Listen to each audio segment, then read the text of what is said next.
Chapter 3: War, Money, and the Test of Structure. Imagine a Europe that is not emerging from war, but sinking ever deeper into it, as into a permanent condition. These are no longer campaigns that begin in spring and end in autumn, nor conflicts after which one can return to familiar calculations. At the beginning of the 19th century, war becomes the background of everything: trade, politics, finance, everyday decisions. Borders are fluid, alliances fragile, and the future is measured not in years, but in months. States live on credit, literally and figuratively, because no treasury is capable of bearing the cost of war indefinitely. Let us pause for a moment on this image, because without it, what follows is difficult to understand. War in this era does not consume only people and cities, but above all money. Armies must be fed, clothed, paid, and moved. Allies must be kept close, and that always costs more than planned. Each day of fighting brings new obligations, new debts, new promises of future repayment. Money no longer circulates calmly between markets.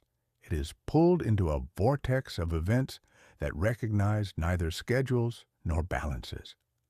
In this world, the state ceases to be a stable client and becomes a debtor under pressure of time. Financial decisions are made more quickly, but are executed more slowly. Treasuries stand empty, while needs grow exponentially. It is precisely in this gap between necessity and possibility that a new game begins, far more serious than anything seen before. War ceases to be the domain of generals and becomes a test for financial systems, which either know how to operate in chaos or collapse under its weight. For the family I am describing, this moment is not a surprise, not because they foresaw every event, but because their way of operating from the beginning assumed instability as the norm rather than the exception. When Europe enters an era of continuous war, nothing needs to be invented anew. The structure that had been forming for years is suddenly thrown into extreme conditions. What until now had been an organizational advantage becomes a matter of survival. War does not ask who is right or who planned cautiously. War tests who can keep money in motion when everything else loses balance. This is how this part of the story begins, not with a battle, not with the names of commanders, but with a condition in which an entire continent functions on credit and on the hope that someone will still lend tomorrow. In such a world, financial structures cease to be the background of events and begin to co-create them. And it is precisely here, against this backdrop of constant tension, that the test begins, one that will show whether what until now worked in silence can survive in the noise of war. War very quickly exposes what in times of peace can still be concealed beneath layers of ceremony and declaration. States reveal themselves as heavy, slow, and costly constructions, especially when they are forced to operate without interruption. No government is capable of financing a prolonged war from current revenues. Taxes flow in slowly, are politically sensitive, and are always late in relation to the needs of the front. War, meanwhile, demands money immediately, today, preferably yesterday. An army does not wait for resolutions, and allies do not accept promises written on paper. Consider this paradox. The stronger a state appears on the map, the harder it is for it to move quickly. Every financial decision must pass through the administrative apparatus, through procedures, through institutions designed to prevent abuse, but which in wartime become ballast.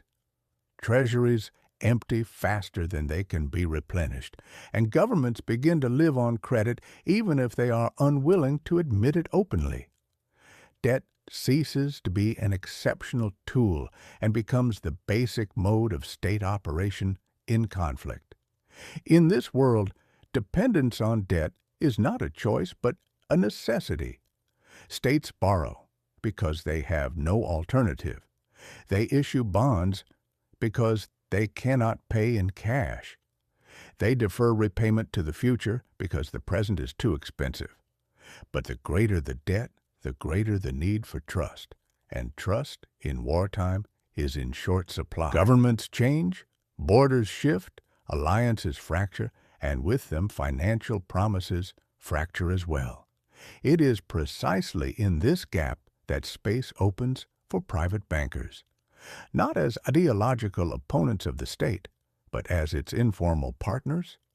A private banker does not have to wait for a parliamentary decision or the signatures of several ministers. He can act faster because he answers with his own capital rather than an abstract budget. He can take risks where the state must hesitate. War does not turn bankers into heroes or cynics. It turns them into a necessity. From that moment on, the relationship between the state and private capital ceases to be a footnote to history. It becomes one of its main threads, one that in the years to come will carry greater weight than anyone at the time would have been willing to admit. Long before the name Waterloo is spoken, the Rothschilds are already present, where the most important financial decisions of the war are made.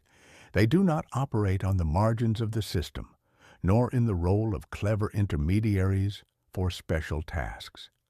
They are part of the bloodstream that keeps the war effort alive. Their capital is enormous for a private banking family and, more importantly, available at moments when others are only beginning to mobilize it. In a world where state money is always late, they are able to act in advance, taking on risks that governments are not able to shoulder officially. In London, where the financial weight of the war is concentrated, Nathan Mayer Rothschild is no longer a new player or an exotic arrival from the continent. He is recognized, taken seriously, and regularly used by the British authorities as a financial backbone for operations that must be carried out quickly and without publicity.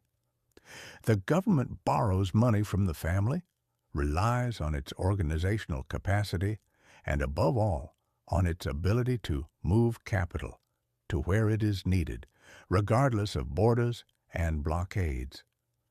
This is not a relationship based on sympathy or ideology. It is a relationship based on effectiveness. At the same time, it is essential to draw a clear boundary around this moment. The Rothschilds are not yet at the top. They do not dictate terms to Europe, nor do they shape the continent's financial order according to their own vision. They still operate in the shadow of states as indispensable partners rather than architects of the system. Their power lies not in formal authority, but in the fact that without them, many actions simply could not take place. Political and military elites know who they are, know the scale of the sums they handle, and know that in critical moments they can be relied upon. That is enough to make them impossible to ignore. There is not yet a legend, no sensational stories, no name repeated in the streets and the press. There is an awareness within a narrow circle that a family exists which can maintain the financial continuity of war when official mechanisms fail. Their wealth grows, but unevenly, tied to risk and long-term obligations. Much of this capital is frozen, burdened with future settlements, dependent on the outcome of the conflict. This is not yet calm or secure wealth. It is wealth under strain. That is precisely why the moment before Waterloo is so significant. The Rothschilds stand at a point of balance between enormous risk and enormous opportunity.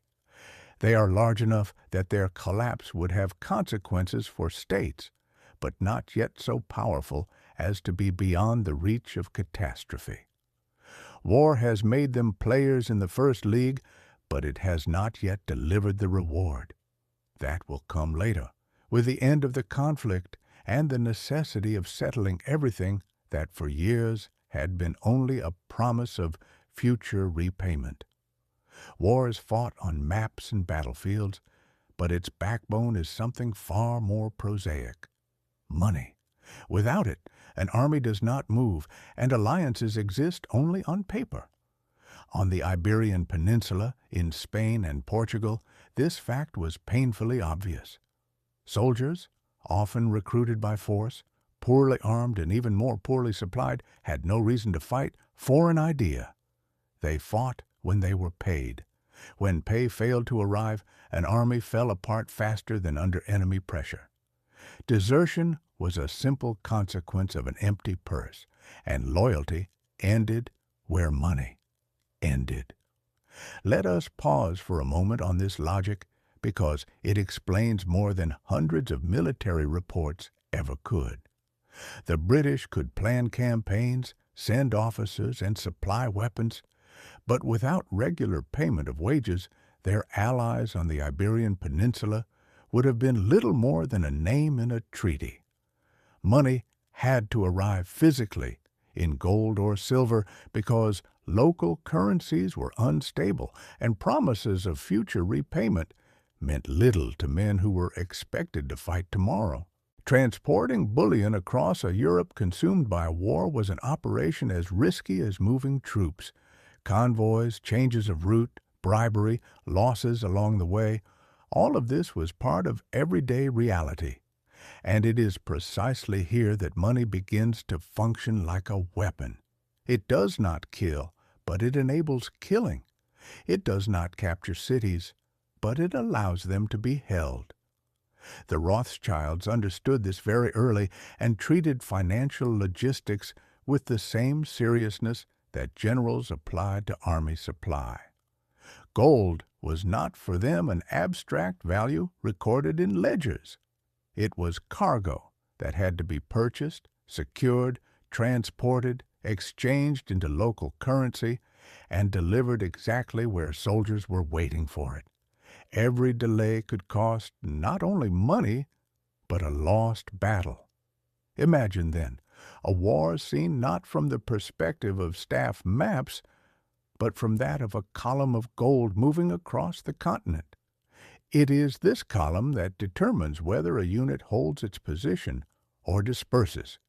It is this column that makes an alliance endure or collapse. In this sense, money is not an accessory to warfare, but its condition.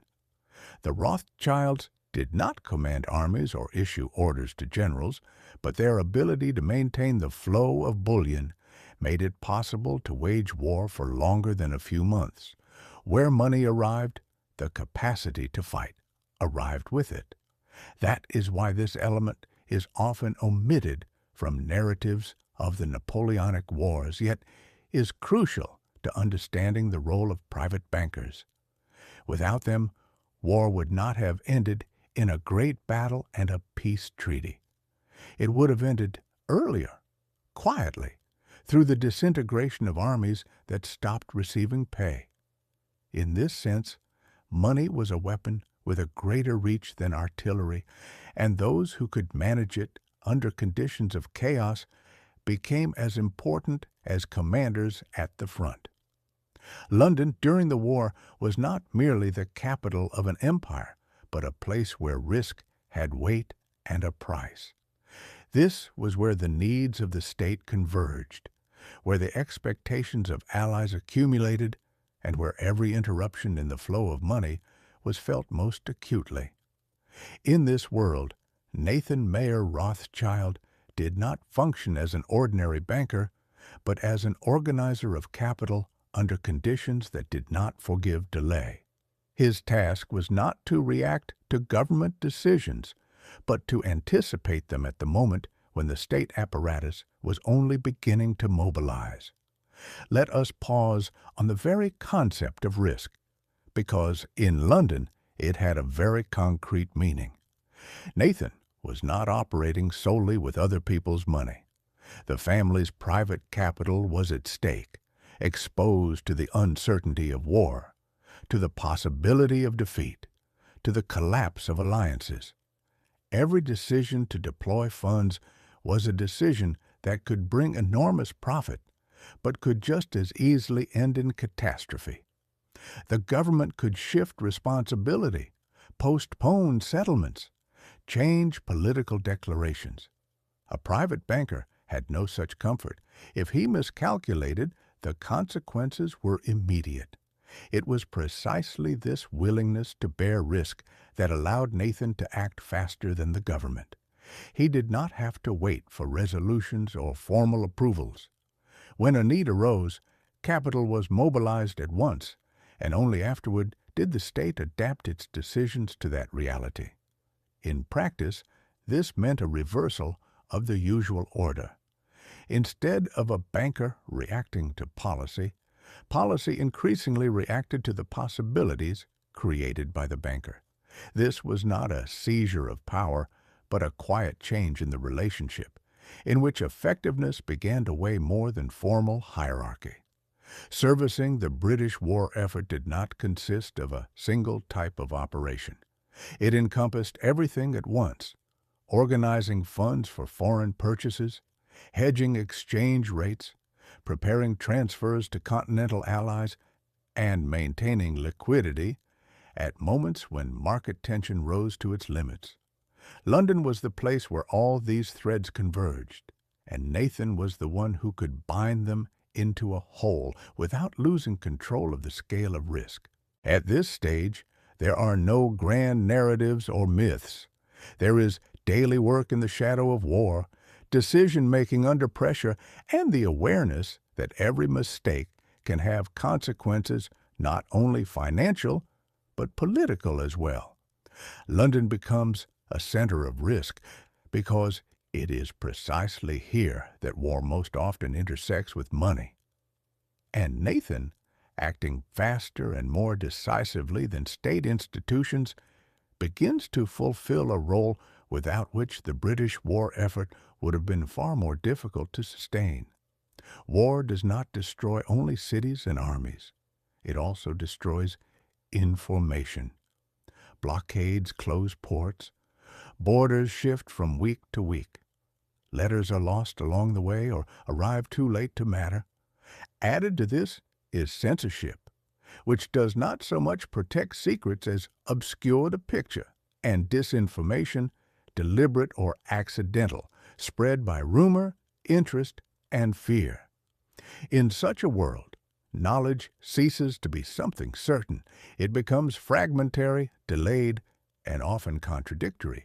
It is precisely under these conditions that one can most clearly see what the Rothschild information structure truly was. It was not built on the assumption that the world is stable and predictable. On the contrary, from the beginning, it assumed chaos as the natural state. When some channels closed, others took over their role.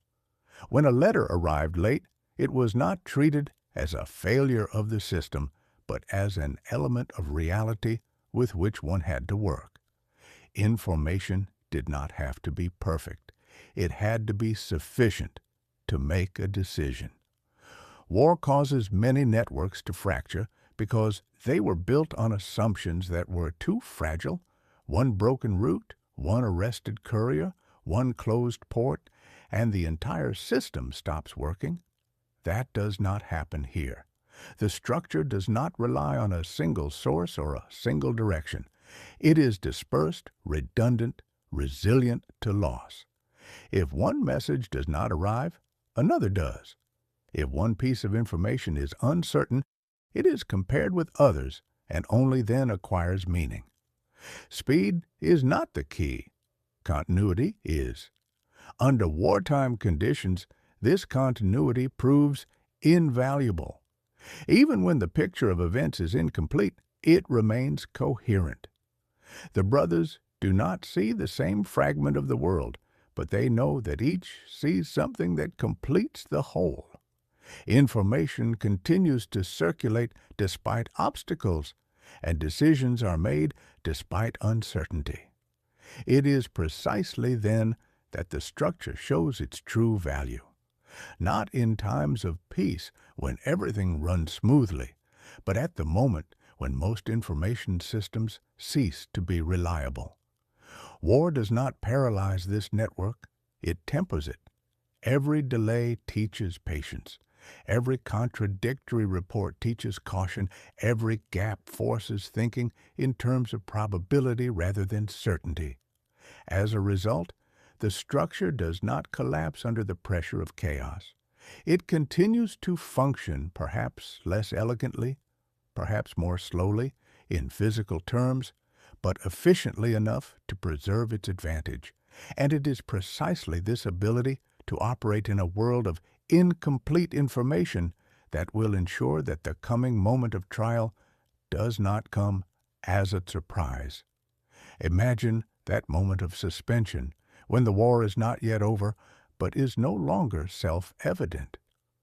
The Battle of Waterloo was not merely a clash of armies. It was a moment when the entire continent held its breath because the outcome would determine not only who won, but also who would have to pay. That is why Waterloo became a point of transition, a gateway between years of risk and an era of reckoning. For a long time, money had been exposed to the uncertainty of war, frozen in promises and debts. Now suddenly, everything was about to be revealed. Let us pause on this uncertainty because it does not disappear with the last shot. Information arrives in fragments, contradictory, incomplete, burdened with fear and hope. Markets do not react to facts, but to expectations. In such moments, the winner is not the one who shouts the loudest, but the one who can distinguish signal from noise. Nathan Mayer Rothschild receives news of the outcome earlier than official channels, not because of a miracle or future technology, but thanks to what had been working for years, a network of people, routes, and trust. This early confirmation is not yet a financial victory. It is the moment when risk begins to change its nature. Until then, everything had been a wager on the future. Capital operated in the shadow of uncertainty, and decisions were made with the awareness that the war might last longer or end differently. Waterloo shifts the emphasis. Suddenly, the question is no longer if, but how and when. How quickly obligations can be settled, when liquidity will return, who will be willing to bear the burden of bringing order to chaos. Early information does not serve theatrical gestures here. It serves preparation for the avalanche that comes with peace. That is why Waterloo is a symbol of transition, not a magical moment of enrichment. It is the moment when a structure hardened by years of war begins to operate in a new mode. Risk does not disappear, but it ceases to be blind.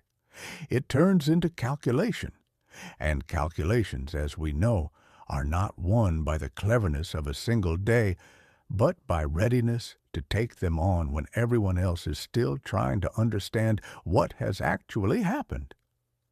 This story begins to take on a life of its own only when the war ends and the world tries to understand where the scale of a fortune that suddenly becomes visible actually came from.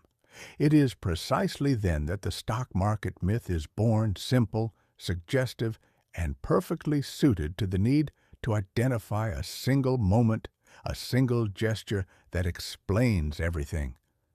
It is told as if the London Stock Exchange were a theatrical stage, and one man could, with a single motion of his hand, pull the strings of the crowd. According to this tale, Nathan Mayer Rothschild appears on the market with news of the outcome of the Battle of Waterloo, begins selling bonds, sparks panic, watches prices collapse, and then quietly and discreetly buys everything back at a fraction of its value.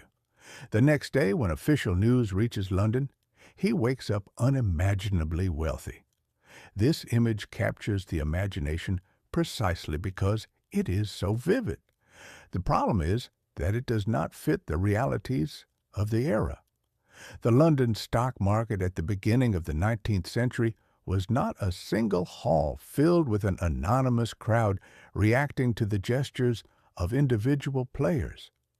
It was a network of interconnected trading houses, brokers, and bankers operating at different speeds and on the basis of incomplete information. Trading did not take place at one moment or in one place. Decisions unfolded over time, and prices were shaped by many signals at once. Rumors, fragmentary news from the continent, expectations about the further course of the war, and future government decisions. In such a world, it was not possible to trigger a uniform panic with a single move, nor to buy everything when the market hit bottom.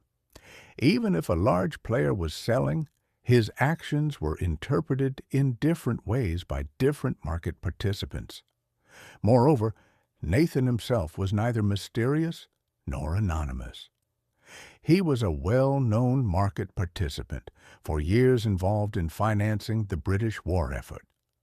His presence on the exchange was not a signal of catastrophe, but part of the everyday work of a banker who had to buy and sell government securities as part of servicing the state's enormous obligations.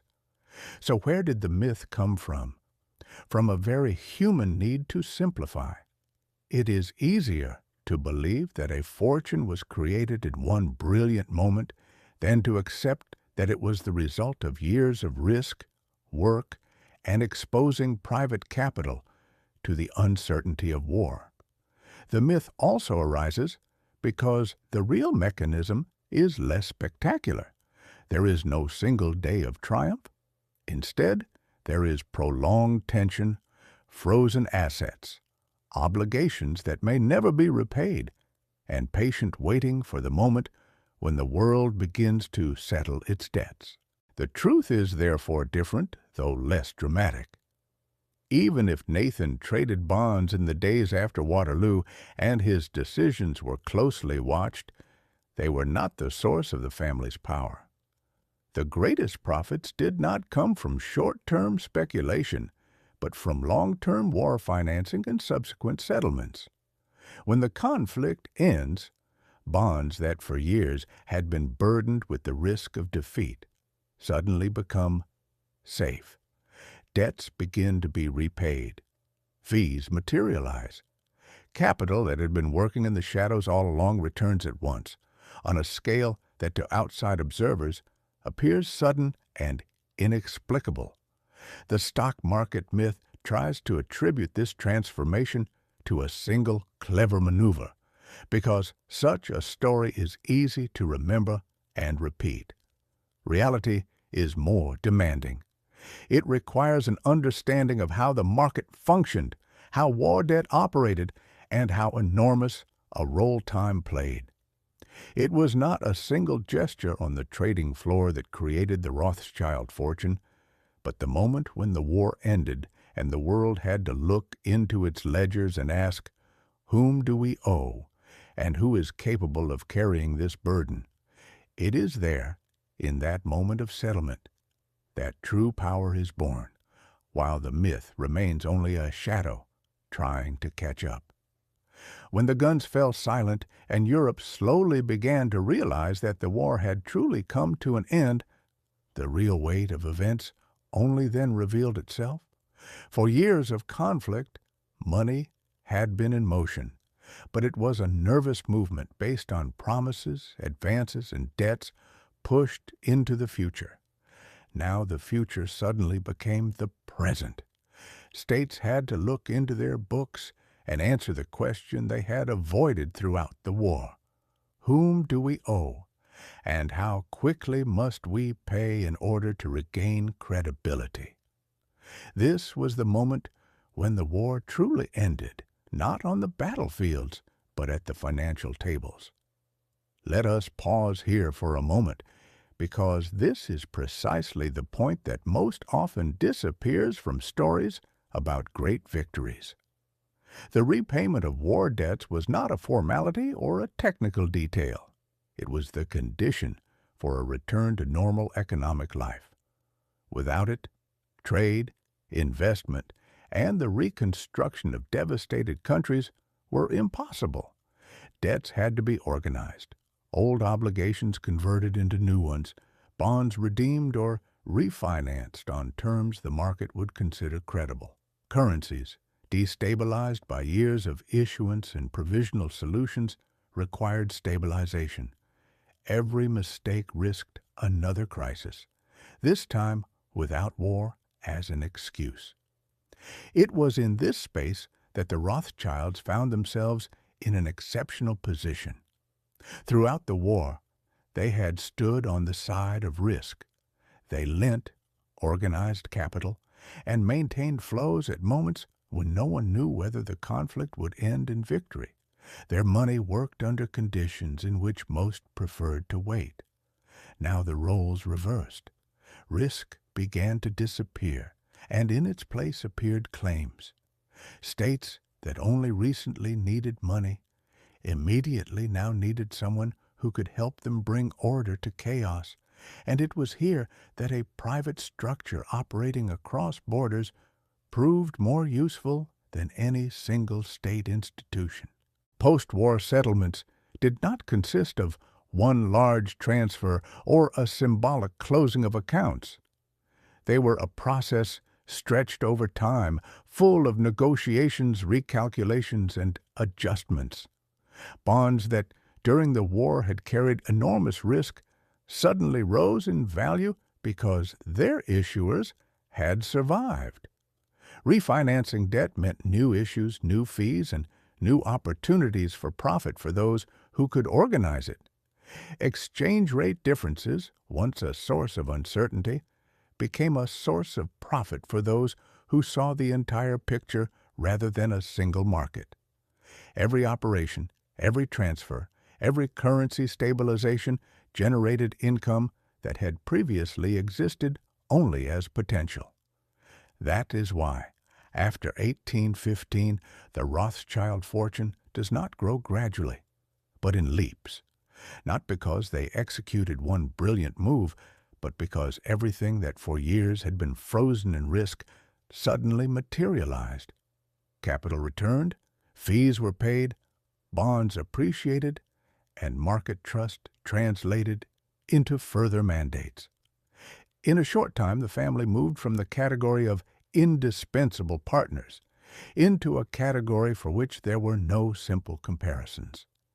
Wealth that had previously been potential, burdened by war, became real power, and it is precisely here that the true mechanism of their power lies. Not in a single day on the exchange, not in a clever maneuver, but in the moment when the post-war world must settle its accounts. Those who survived years of uncertainty reap the rewards in peace. The Rothschilds were better prepared for this moment than anyone else, because their structure was designed from the beginning not for a single gain, but for endurance. When Europe began to organize its debts, they already knew where their place was in the ledgers, and it was at that moment that their wealth ceased to be merely great and became unimaginable. What happened after 1815 was not a simple enlargement of a fortune or the natural result of a successful business. It was a qualitative leap, a change of category after which previous measures no longer applied. The Rothschilds did not simply become richer than others. They entered a different order, a space in which money ceases to be merely a tool of trade and begins to influence the stability of entire states. Only recently they had been partners of governments. Now they were increasingly becoming their creditors, and that fundamentally changed the balance of power. Let us pause on this word, creditor. It is not a title or an office, but a position from which the world looks different. In wartime, states dictate terms because survival depends on them. After the war, roles begin to reverse. The state needs financial calm, credibility in the markets, the ability to issue debt without panic, and violent exchange rate swings. At this moment, what matters is who can guarantee continuity and trust. The Rothschilds find themselves exactly there. They do not stand above states, but beside them, as a point of reference without which many decisions lose their meaning. Their wealth grows rapidly, but numbers are not the most important thing here. More important is that capital begins to operate on a different level. It no longer serves only to finance operations or earn fees. It becomes an element of Europe's financial order. The Rothschilds participate in stabilizing currencies, organizing debts, and restoring the trust of markets that years of war had trained in suspicion. Each of these activities brings profit, but also brings influence, and influence in the financial world can be more durable than fortune itself. From this moment on, they can no longer be described as one of many banking houses. They are too dispersed, too present in key locations, and too deeply embedded in state mechanisms. Their name ceases to mean only a family or a firm. It begins to signify a certain standard of operation, a certain guarantee that money will be organized even in situations that exceed the capacity of individual institutions. It is precisely then that other bankers begin to measure themselves against them, and governments start to take their reactions into account before making their own decisions. The leap in wealth is therefore visible, but the change in role is even more striking. The Rothschilds are no longer merely beneficiaries of the post-war order. They begin to co-create it, often without formal titles and without public declarations. Their money does not stand on the sidelines of history. It moves along with it, sometimes anticipating events, sometimes stabilizing situations when another shock threatens. From this moment on, the game is played on a different level, and the stakes cease to be measured solely in gold.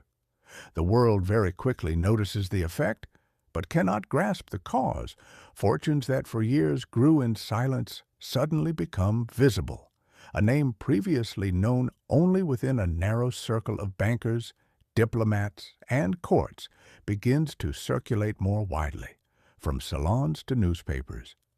And it is at this moment that the tension appears, which always accompanies a sudden change of scale. If the wealth is so great, it must have an extraordinary source. If that source is not visible, it has to be imagined. Rumors arise naturally. Some speak of secret information, others of backstage arrangements, still others of manipulations no one can precisely describe, but which sound sufficiently suggestive. Envy mixes with unease, because it is difficult to accept that a private family could accumulate wealth and influence comparable to that of states. The inability to understand the mechanism creates a need for simple explanations, and simple explanations almost always take the form of legend. This is a very human reflex, a reality in which a fortune is built from years of risk, patient organization, and work in the shadows is narratively unattractive. It is far easier to believe in a single clever maneuver, a single deception, one moment in which someone outsmarted everyone.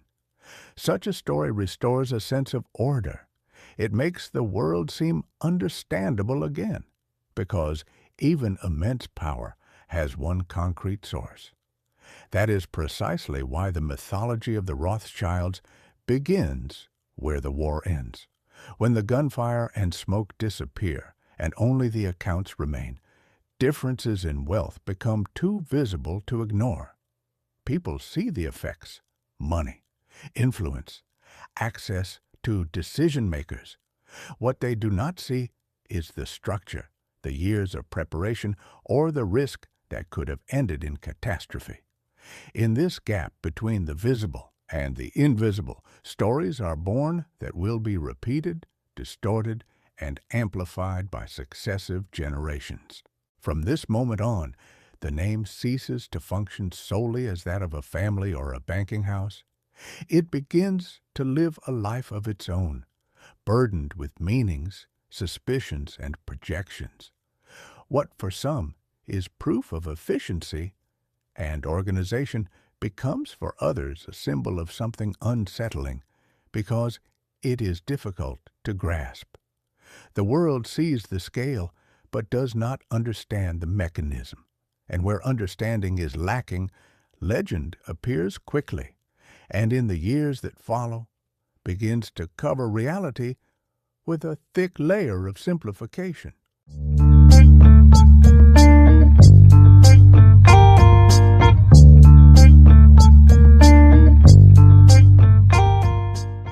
Chapter 4.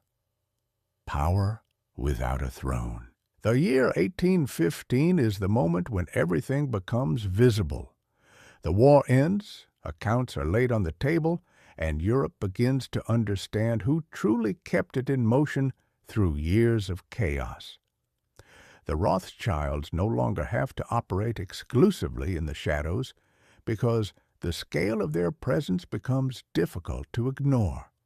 They are the largest private creditors of states, not in the sense of a single entry in a ledger, but as a network of obligations stretching from London to Vienna, from Paris to Frankfurt.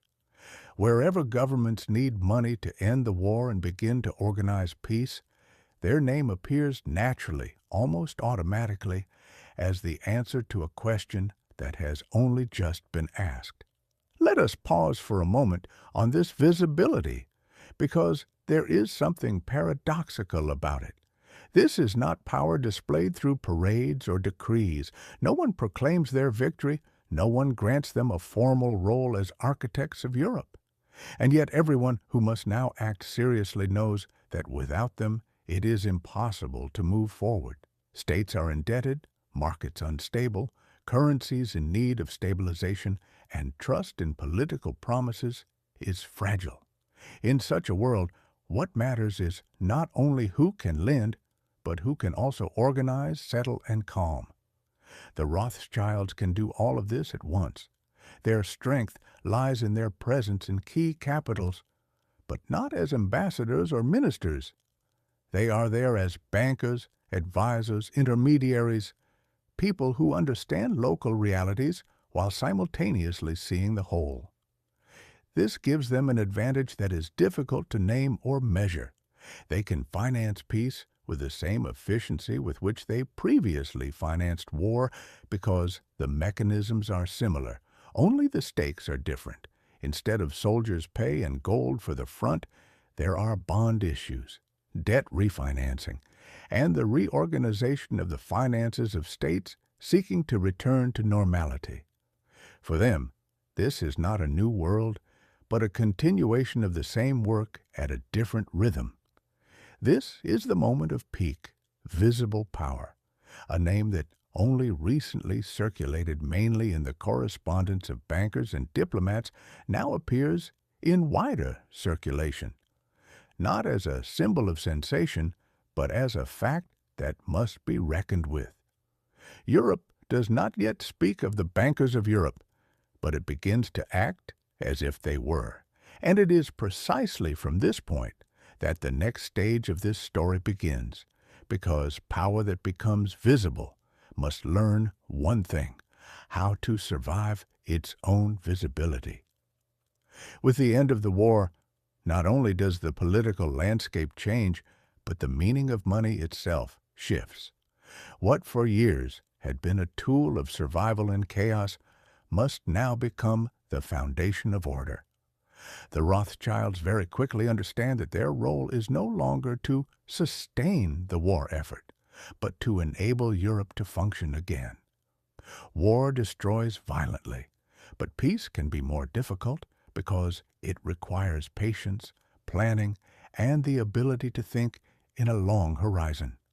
States are exhausted, indebted, and uncertain of their own capacities. They need money not to fight, but to rebuild roads, administration, trade, and credibility. The change in function is not obvious. A banker of war operates under the pressure of the moment, responds to sudden needs, and accepts risks that under normal conditions would be unacceptable. A banker of peace must do something entirely different. Spread the burden of years of conflict over decades so as not to suffocate the economy while at the same time preserving the trust of creditors. This is no longer about speed, but about stability, about ensuring that debt ceases to be a threat and becomes an element of a predictable system. The Rothschilds therefore begin to finance reconstruction, organize indebtedness, and participate in new bond issues designed to replace provisional wartime obligations with something more durable and more acceptable to the markets. In this process, their importance deepens even further. They are not merely suppliers of capital, but intermediaries between states and markets, translators of one world into the language of the other. They help stabilize currencies, soften violent fluctuations, and restore the sense that money once again has a stable value, rather than being merely a promise of repayment at some undefined point in the future. This work is less spectacular than financing battles, but far more lasting. It requires reputation, patience, and the ability to operate without publicity, because any mistake can trigger a new crisis, this time without war as an excuse. It is precisely at this moment that the Rothschilds enter permanently into the architecture of Europe, not as formal decision-makers, but as an element without which financial decisions lose their stability. Their presence becomes something obvious, almost natural, as if they were part of the institutional landscape, even though they remain a family of private bankers. War taught them how to operate at the extreme. Peace gives them the opportunity to apply that knowledge over the long term.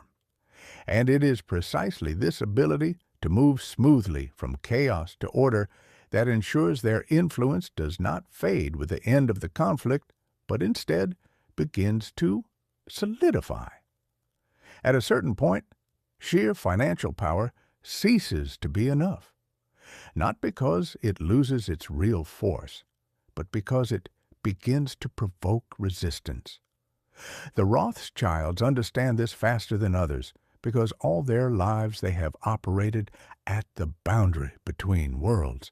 After 1815, they become too visible to remain merely bankers operating outside the official order, and at the same time too powerful to allow themselves the status of outsiders. It is at this point that a process begins which, from the perspective of later legends, is often mistaken for vanity, but in reality is one of the most pragmatic moves in their history. Entry into the aristocracy is not an escape from banking, nor an attempt to pretend to be someone else. It is the legalization of power, the giving of it a form that the old order is capable of accepting. Titles of nobility, granted in different countries, do not change the way the family operates, but they change the way it is perceived. A banker without a title may be tolerated as long as he is needed. A banker who is part of the aristocracy becomes an element of the system rather than a threat to it. This is a subtle but crucial difference. Let us pause for a moment on landed estates and residences, because they, too, are often misunderstood. They are not merely a display of wealth or an attempt to imitate old noble families. They are an anchoring. Land does not disappear with a financial crisis, and a palace is not an entry in a ledger that can be erased with a single stroke. Owning residences in different parts of Europe signifies permanence, continuity, and physical presence. It is a signal sent to the world of politics and aristocracy. We are here to stay. We are not merely a flow of capital that might vanish tomorrow. This process has another, less obvious dimension. By entering the social elite, the Rothschilds cease to be perceived as foreign bankers, operating with money without roots in the social order. They become part of that order with all its constraints and privileges. This is not a loss of independence, but a safeguard of it. Aristocracy provides them with symbolic protection, the ability to move within the world of power without constantly having to justify their presence. As a result, their influence becomes less irritating and therefore more durable. It is precisely here that one sees how deeply this family thinks in terms of long duration. Instead of displaying wealth and fueling resentment, they choose the path of integration. Instead of emphasizing their exceptionalism, they step into frameworks that Europe has known for centuries. Legalizing power does not mean disarming it. It means giving it a form that allows it to survive not just a single crisis, but entire changes of eras. And from this moment on, the Rothschilds are no longer merely bankers who co-create Europe's order. They become part of it, quietly, without manifestos, exactly as befits power that does not need a throne. At a certain point, money itself ceases to be a sufficient shield. After 1815, the Rothschilds possess capital that grants real influence, but at the same time exposes them to the attention of the world, and attention can be dangerous. Europe has known this mechanism for centuries. New money always arouses suspicion, and those who remain outside the established social order, even if they are useful, are never fully safe. Entry into the aristocracy is therefore not an act of vanity or a whim of people who desired titles. It is a strategic decision, calculated to protect position and ensure long duration. Titles of nobility, granted in different countries, do not change the essence of their activity, but they change the language in which Europe thinks about them. A banker without a title remains an outsider, even if he finances states. A banker who belongs to the aristocracy ceases to be an exception and becomes part of the rule. This subtle shift has enormous significance. It opens doors, silences critics, and embeds financial power within frameworks that old elites recognize as understandable and acceptable. In a world where origin still means more than talent, this is a form of legitimization that cannot be bought with gold alone. Landed estates and residences play a similar role in this process. They are not merely signs of wealth, but proof of rootedness. Land is stable, durable, visible. A palace or an estate speaks clearly. This is not a wandering fortune, not capital that will flow elsewhere tomorrow. It is a presence embedded in the landscape, in local structures of power and prestige. That is why ownership of land carries political and social significance, even when money has long moved faster than borders. This moment closes an important stage of the story. The transition from the category of new money into the old order does not mean abandoning dynamism or financial boldness. It means wrapping them in a form that can survive envy, crises, and shifts in mood. A family that for decades operated at the intersection of systems now deliberately enters one of them, not to submit to it, but to use it as a shield. From this point on, the Rothschilds cease to be outsiders to the system. They are no longer merely bankers tolerated out of necessity. They become part of the world of elites, with all its weight and all its protection. This is the moment when financial power gain social frames, and influence ceases to be solely a function of money. Power without a throne begins to have a face accepted by an order that had previously viewed it with suspicion. After entering the aristocracy, a move follows that for many observers is incomprehensible and, from today's perspective, even misleading. Instead of using their new status for greater exposure, the Rothschilds begin to withdraw from the foreground, not from business, not from influence, but from spectacle. Public attention, which earlier had been a byproduct of the scale of their actions, now becomes a risk. Power that is too visible provokes questions, envy, and resistance, and European history has shown all too often how those who become symbols of excessive strength tend to end. Discretion is therefore not a lack of ambition, but its mature form. Let us pause for a moment on this decision because it explains a great deal.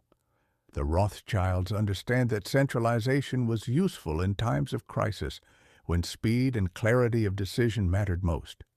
In an era of peace and stabilization, however, it becomes a weakness.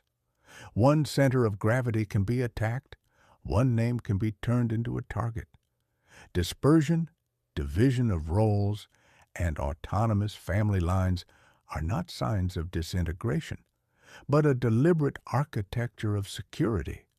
The fewer single centers there are, the harder it is to point to a place that should be struck. Withdrawal from headlines does not mean disappearance from real processes. On the contrary, it means shifting influence into places that are less visible but more durable. Decisions are made more quietly, relationships are more stable, and presence in the world of politics and finance ceases to be a spectacle and becomes routine.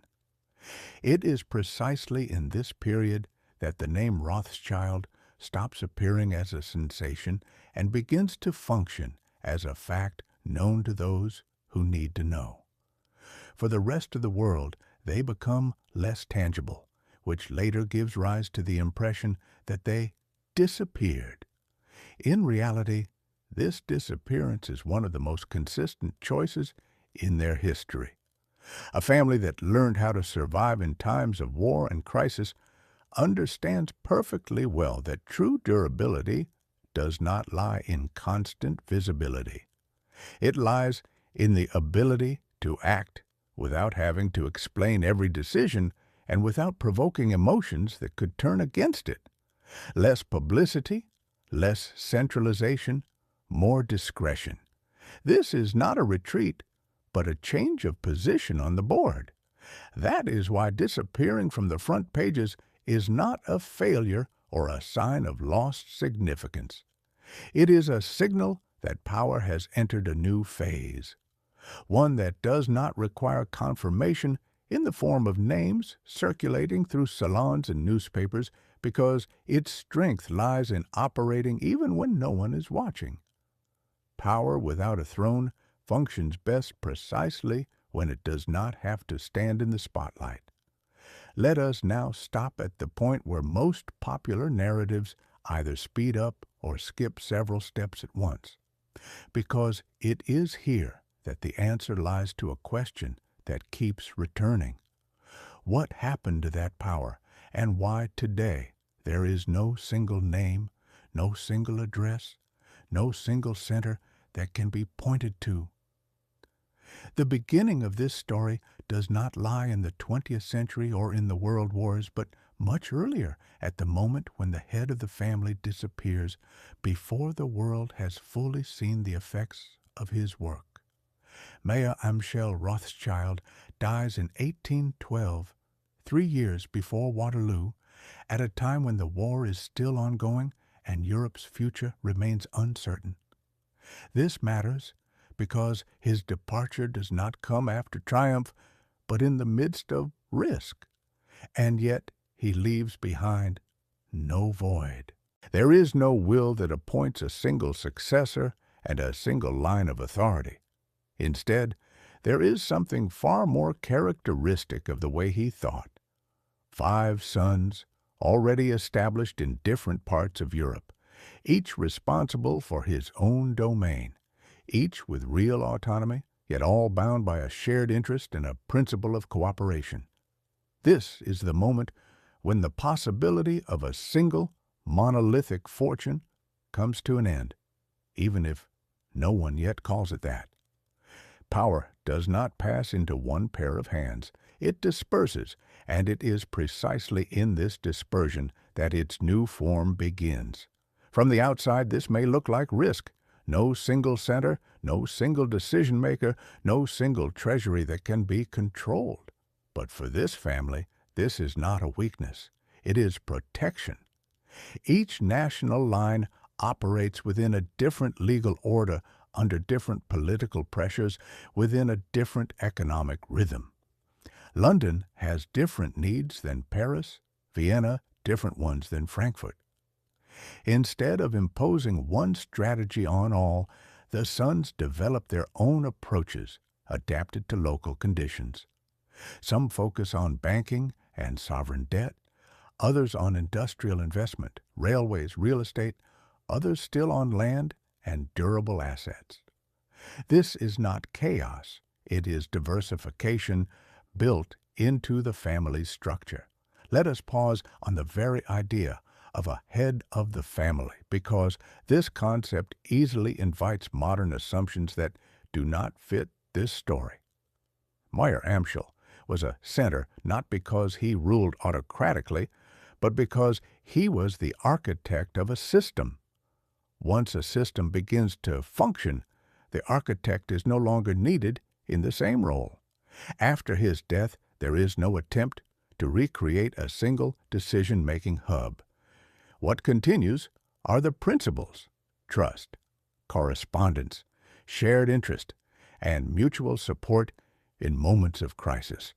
That is enough for the structure not only to survive, but to strengthen in a new form. In the following decades of the 19th century, the sons die one by one, each at a different time, in a different political and economic context. Their children enter a world that no longer resembles the Napoleonic era. Railways appear, industry expands, new capital markets emerge, along with new forms of risk and new sources of profit. The family grows in number. From 5 sons come a dozen grandchildren, then dozens of great-grandchildren. At this stage alone, it is no longer possible to speak of a single fortune that could be summed up in one figure. There are the assets of the British line, the French line, the Austrian line, and further branches, often interconnected, but increasingly managed independently. This is the point at which the possibility of pointing to one Rothschild disappears, not because the family loses its wealth, but because that wealth ceases to have a single face. There is no single leader whose death would mean the end of everything. There is no single bank whose takeover would grant control of the whole. There is no single place that could be destroyed to make the system collapse. Power becomes dispersed and therefore resilient. To the outside world, this is confusing, because the absence of a visible center is easily mistaken for the absence of significance. And it is here that the later misunderstanding is born, the one that so often returns in the form of myths. If there is no single name at the top of the richest lists, if there is no single palace, one bank, one symbol, then everything must have fallen apart. In reality, the opposite happened. The family moved from power concentrated in one generation to power extended across time, from wealth that could be admired or attacked to wealth that operates in the background and requires no confirmation. The division of assets and family lines was therefore not the result of a crisis or a mistake. It was the consequence of thinking in terms of long-term survival.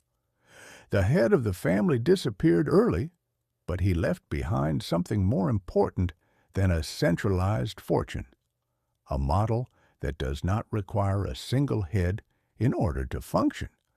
And it is precisely this model that explains why today there is no single Rothschild one can point to, while at the same time there still exists a family whose presence has not vanished, but has changed its form.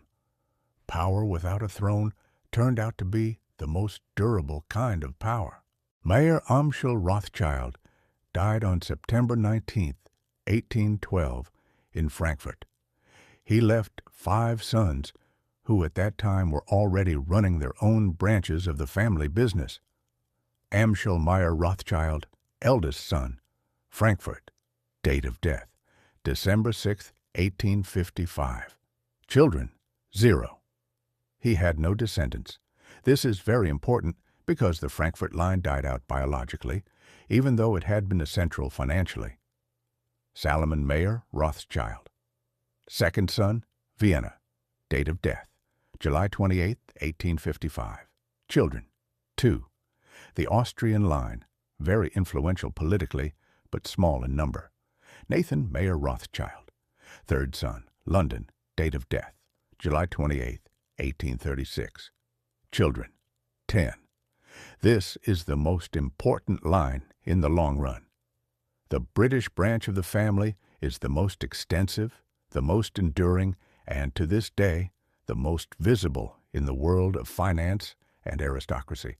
Karl Mayer von Rothschild. Fourth son, Naples. Date of death, March 10, 1855. Children, 5. The Neapolitan line, later absorbed into other branches of the family. James Mayer de Rothschild. Youngest son, Paris. Date of death, November 15, 1868. Children, 5. The French line, enormously influential in the 19th century, strongly affected by the events of the 20th century, but never broken. The 19th century comes to an end slowly, almost unnoticed, and with it ends the world in which a single family could be visible as the financial center of an entire continent. This is not a moment of collapse or sudden failure, but a change in the environment in which money operates. States grow stronger, learn to organize their own finances, and build administrations capable of collecting taxes on a scale previously unknown. Central banks emerge, whose task is no longer merely the issuance of money, but the stabilization of entire economic systems. The market ceases to be a club of a narrow elite and begins to draw in millions of small participants. Money becomes mass-based, and with it, the logic of financial power changes. In the world of the 19th century, private fortunes could dominate because states were weaker and markets less complex.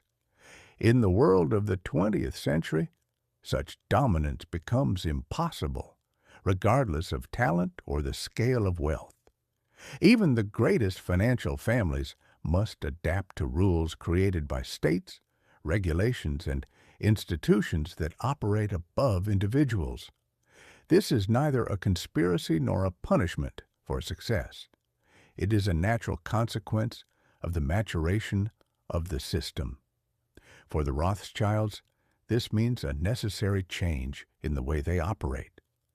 Private wealth ceases to be the axis around which the financial order revolves. This does not mean that it loses its importance. It simply means that it can no longer be the sole pillar. A family that for decades relied on diversification and dispersion responds to this change almost instinctively. Capital stops concentrating in state banking and public debt and begins to flow in many directions at once. Industry, railways, real estate, land, raw materials, art, and later also new forms of finance become natural complements to the old model. In the 20th century, another element appears, often mistaken for decline: regulation. States not only grow stronger, but also begin to limit the space for private financial initiative. Control of capital flows, taxation, banking supervision, and monetary policy mean that spectacular fortunes cease to be visible in the way they once were. What was previously a sign of power now becomes a source of risk. Discretion, dispersion, and long-term thinking become not so much a choice as a necessity. In this new world, the Rothschilds do not disappear. They disappear only from the imagination of the mass audience, which still expects a single name, a single bank, and a single center of power. In reality, the family operates in an environment where influence no longer consists in domination, but in presence, in the ability to adapt to successive crises, wars, and systemic changes. Their capital does not vanish, it changes form. Their significance no longer lies in directly financing states, but in participating in a world that has become too complex for anyone to control on their own. Thus, the 19th and 20th centuries are not for this family a story of loss, but a story of transition. From a world in which private wealth could be a visible pillar of order, to a world in which survival requires blending into the system. A family that built its power on understanding change also understands that every era has its own rules, and those who can read and accept them do not disappear. They simply stop casting a shadow as sharply defined as before. If you try to find them today using the same methods by which one looks for the heroes of the 19th century, you will almost certainly conclude that they have vanished. There is no single bank bearing that name and dominating the market, no single palace symbol, no single annual ranking in which they can be easily pointed out. But this impression comes from a false assumption that visibility must always take the same form. In reality, their presence today is of a different kind, dispersed, calm, and far less spectacular. Exactly what one would expect from a family that learned to think in a horizon longer than a single generation. Instead of one institution, there are various entities operating in investment banking, often under different names, within different legal structures embedded in a global financial system that does not highlight surnames but competencies and capital. Alongside this function, funds that manage wealth in a way that resembles architecture more than speculation, with an emphasis on stability, long-term growth, and the protection of value against future crises. Real estate plays the role of a quiet pillar because land and durable assets have always been more than investments for this family. They have been protection against the volatility of the financial world. Added to this are investments in wine, agricultural land, and art, which from the outside may look like elite hobbies, but in reality represent one of the oldest forms of preserving value, resistant to inflation, wars, and changes of currency. There is one more area that is often misinterpreted: philanthropy and foundations. For many observers, these are taken as proof that former power has been replaced by charitable activity. In reality, this is simply another stage of the same logic. Foundations make it possible to act over the long term, to influence education, culture, science, and public space without entering day-to-day politics. It is a form of presence that does not provoke resistance and yet genuinely shapes the world in which future generations will live. There is nothing here of secret control. Rather, it is a consistent avoidance of a role that, in the modern world, has become not only impossible, but also dangerous. That is why today the Rothschilds are neither secret rulers of the world nor a vanished dynasty that lost everything. They are long-term players who understood that in an era of global markets and strong states, real strength lies in adaptation, not domination. Their presence does not shout, does not demand attention, and cannot be easily summed up in a single sentence. You have to look for it in structures that last longer than a media cycle, in assets that do not need advertising, and in decisions made with an eye to a time that has not yet arrived. It is a different kind of visibility, less spectacular, but far closer to what enduring power actually is. The fact that they are not visible today says more about the world we live in than about the family itself. We have grown accustomed to simple images, one name, one logo, one center that can be pointed to and declared the seat of power. The Rothschilds stopped fitting into that logic a long time ago, not because they lost something, but because they understood that such visibility is short-lived and dangerous. When wealth matures, it stops needing a recognizable symbol and begins to need protection from excessive attention. The absence of a single name on everything is no accident. It is the result of multi-generational dispersion of wealth, family lines, legal structures, and investment strategies. There is no single bank, no single company, no single institution that concentrates the whole of their influence and capital. Instead, there are dozens of entities, foundations, investments, and assets, often operating independently, sometimes in different countries under different names. From the outside, this looks like a lack of a center. In reality, it is a center stretched across space and time, hard to grasp, and precisely for that reason, resilient. Added to this is the absence of a media narrative that once arose almost automatically. The 19th century needed financial heroes and anti-heroes because the world was smaller and the flow of information slower. Today, the media focus on spectacular rises and falls, startups and billionaires whose fortunes can be described with a single chart. Families operating with a long time horizon do not fit that format. They do not grow by 100% in a single year, nor do they collapse in the next. They endure, and endurance is not news. The dispersion of wealth completes this picture. The more diversified a fortune is, the harder it is to see as a whole. Part of it exists in real estate, part in financial assets, part in land, art, funds, and philanthropic structures. Each of these elements on its own does not look like an empire. Together, they form something far more durable, but without a single, spectacular shape.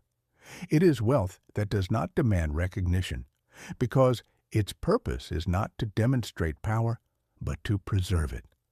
That is why the more enduring a fortune is, the less spectacular it becomes. Visibility can be useful at the stage of construction, when presence has to be asserted and resistance broken. Later, it turns into ballast. The Rothschilds disappeared from the front stage not because they were pushed off it, but because they no longer needed to stand there.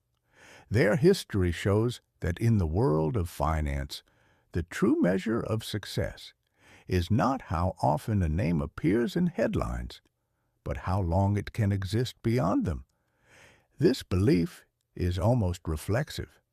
If someone is not visible, does not appear in headlines, does not dominate lists of the richest, and is not the hero of current stories, then they must have vanished, failed, lost everything. In the case of the Rothschilds, this intuition returns with particular force because the contrast between past visibility and today's quiet is striking. But this is where the fundamental misunderstanding lies. The absence of visibility is not proof of decline. It is proof of a change in the way of existing. Let us pause on the very idea of disappearance, because it says more about our expectations than about reality. In a world that associates success with immediate publicity, it is hard to accept that the greatest achievement may be to endure outside the spotlight. And yet, no one with such instinct, such experience in managing risk, and such sensitivity to changing eras simply disappears from the face of the earth. People who were able to survive the Napoleonic Wars, regime changes, 2 world wars, and financial revolutions do not lose everything just because the world stops talking about them in the old way. What disappears is the form of presence. In the past, it was concentrated, personal, easy to point to. One name, a few addresses, a clear role in major events.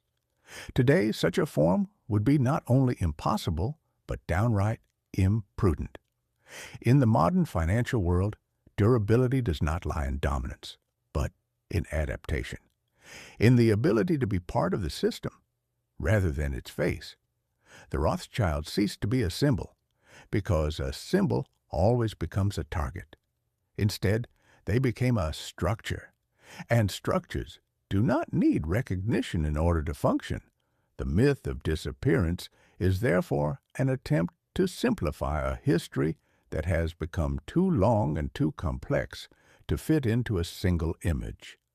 It is easier to believe that everything ended than to accept that something simply continues, changing its shape. Reality is less dramatic, but more consistent. The family did not lose its history. It changed its tempo, its tone, and its mode of presence. And that is precisely why, when we try to find them today using old categories, they seem absent, even though in reality they are where they have always been, in the background of processes that do not need names to have significance. And this is where it is worth pausing before the story moves on, not to draw a final conclusion, but to put the perspective in order. The Rothschilds do not rule the world, and never ruled it in the sense that states, armies, or ideologies do. They did not issue decrees, stand on balconies, or proclaim a new order, but they also never left this world, were never pushed out of it, and never dissolved into legend in the way many simple stories would like to believe. Their history is not a line rising toward a single point and then suddenly cut off.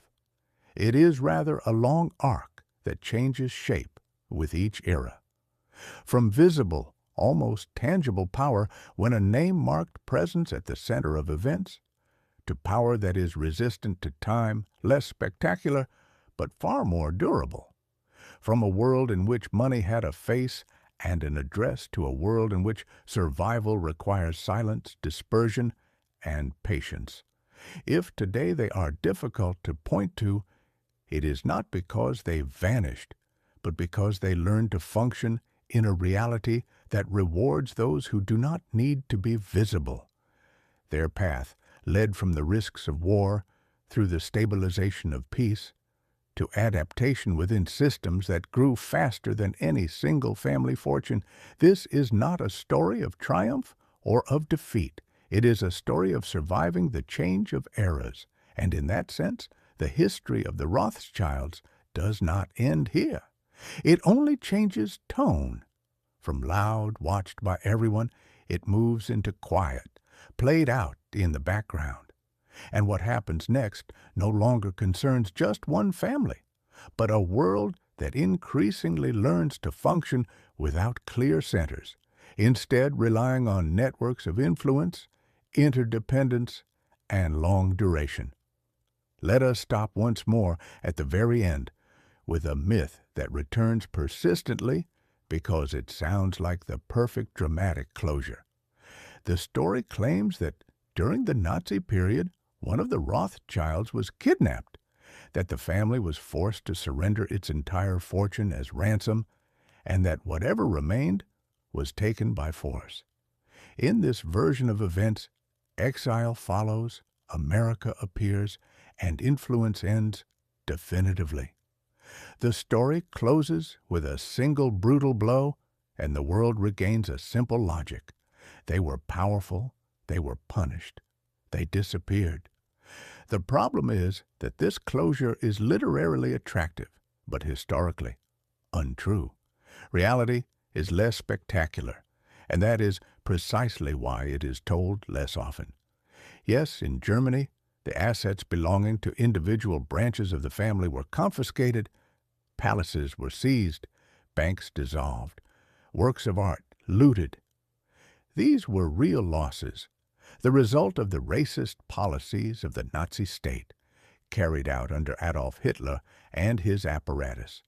But confiscation is not the same as surrendering everything in a single act of ransom. There are no credible documents, accounts, or sources that confirm the kidnapping of a key member of the family and the transfer of the entire fortune in exchange for his life. Such an operation would not have made sense either logistically or politically. There was no single fortune that could be handed over, no single treasury, no single decision-making center, no single signature that could have settled the matter. There is another element in this myth that reveals its falseness, if one pauses for a moment to think it through. If the Nazis had truly taken possession of the entire Rothschild fortune, we would have to ask what kind of financial power Germany would have become after the war. The scale of such capital would have been so immense that it would have left a mark impossible to conceal in the post-war world order. Yet history shows something entirely different. An economy ruined by war, a worthless currency, a state requiring international assistance simply to get back on its feet. This is not the picture of a world in which someone seized the entire fortune of the most powerful financial family in Europe. The kidnapping myth is therefore another attempt to simplify a story that is too long and too complex. It combines real suffering, real plunder, and real losses with the desire for a single symbolic finale. But the history of the Rothschilds does not end with one dramatic act. It ends, or rather continues, in a far less theatrical way, but one much more consistent with the logic of finance, through adaptation, dispersion, and endurance despite catastrophes that destroyed entire systems. And here it is worth placing a period, not because the subject is exhausted, but because this story has fulfilled its purpose. It has shown how power is born, how it becomes visible, how it learns to withdraw from the foreground, and how it survives moments that for others meant the end. If this story teaches anything, it is that true power rarely has a single face or a single ending. And since we are here, we will return to this. Because the second great story of money, power, and family begins on the other side of the Atlantic, there, where fortunes were not born of European wars, but of oil, steel, and industry. The history of the Rockefellers awaits, and it will reveal a completely different model of power, equally fascinating and equally misunderstood. Power Without a Throne, Rothschilds and the Architecture of Modern Power. You can purchase the book on Amazon. The link is in the description.